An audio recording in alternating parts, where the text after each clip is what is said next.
Welcome back to StarrSoaps channel. How are you today? I'm doing good. Today I'm going to be making a yummy essential oil soap. That's right, with Scrubby jojoba beads in it and tea tree essential oil. So come along with me and we'll go make it. Squee! So the first thing we're going to do is, you guessed it, add the lye to the oils. Everything at room temperature. And I always strain because sometimes I have pieces of my silk that don't completely dissolve. So now I'm letting you see the spiral of emulsification. So beautiful. Just a little mixy. We don't want to go too far because we have a lot of separate colours that we're mixing today. So I've chosen earthy colours because it's a lovely essential oil soap. So I've got a very bright green and a dark mossy green and a lovely sort of coppery brown, and I also am putting a little bit into a separate jug here, which I'm going to use a little bit of green oxide in for a couple of reasons. One, because I want lots of different greens, and two, because I really want to see the oxide green side by side with the mica green. So a little bit of titanium dioxide just went into the base, and now it's time to mix so that everything is fully incorporated. More mixy. Again, we have to make sure that all of the colourant is dispersed within the soap base and not sticking to the bottom of the cup or the walls. We want all of that lovely colour. We don't want to leave any behind or waste any. I love this moss green. It is so beautiful.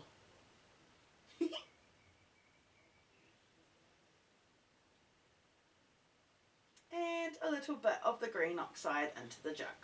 You can see that it is a different shade of green, but it's very similar to that moss. But it has no sparkle because it's oxide. So, all good. A little bit of a mix with the stick blender to make sure that the oxide is incorporated into the base. And I also noticed that this particular jug of soap goes a little bit thicker than the other ones. So something in the oxide, kind of like how clay or titanium dioxide, it thickens the base a little bit more. So just a good thing to look out for. You can see when I go to pour this mossy green how thin it is. So beautiful.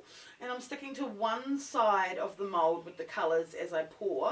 This is cleaning off. Because I had a design in mind where it would be like a swirl but coming out from one side of the soap. So kind of like when you put the dividers in and get two different colours, except I wanted one side swirly and one side to be more kind of white. And as you can see, when I try to pour this green, it's just that much thicker. So again, just something to keep in mind with the oxides.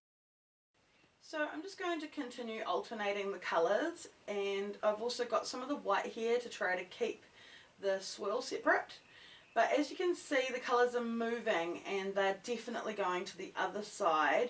So it probably would have paid to have put my divider in to really achieve the design that I had in mind, that I was trying to go for. But it's all good, I'm still happy.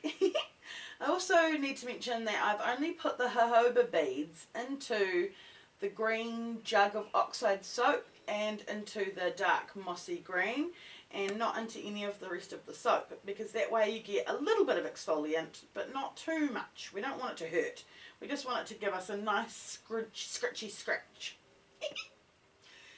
So pour and keep up mixing up the layers. It looks so pretty as it fills up the mould. It's definitely something that excites me as I wonder what am I going to get later on when I get to cut it.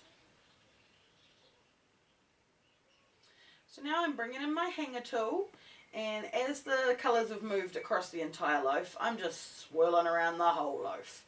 But if I was trying to stick to my one side, I would have definitely just swirled that one side. I think that makes sense. I hope you get what I mean. The final thing to do is to add the last bits of each jug of soap on top, and then give it a swirly swirl.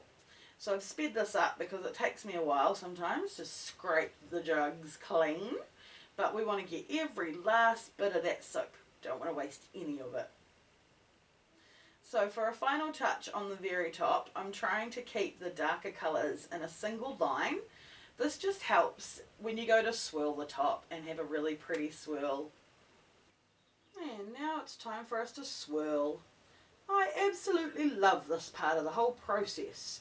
You can split, splat, splop your soap on the top and it looks all messy, but then you bring through this little chopstick swirl and it all comes together to look like a masterpiece.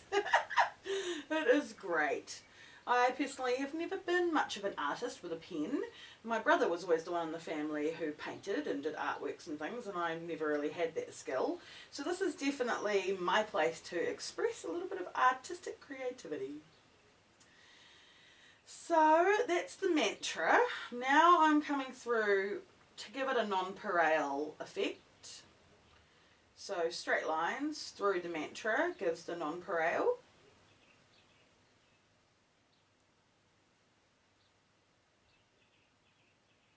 And finally, I'm going to go a little bit crazy and do a corner to corner diagonal swirl. So really swirling up the top of this one. But I actually really love how it looks in the end. You get an almost feathery swirl effect. So, choice. A quick zoom in for you guys.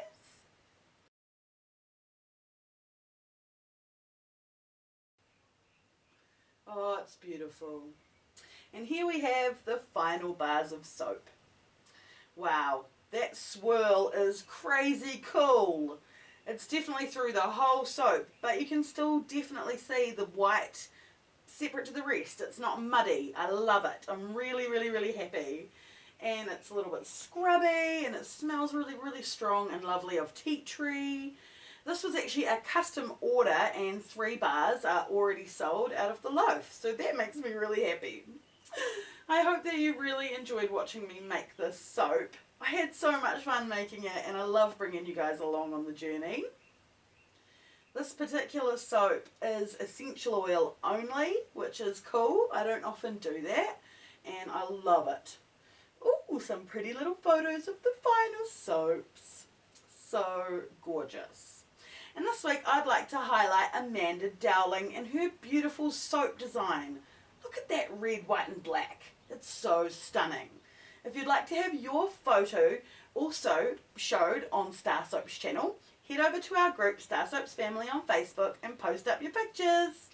Well, thanks so much for watching, and if you're not already and you'd like to be, hit that subscribe button and become a member of the StarrSoaps family and feel the soapy love.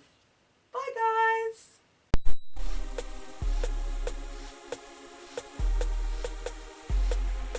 Feel like StarrSoap if you need love in the driest area. Remember the soap that can make you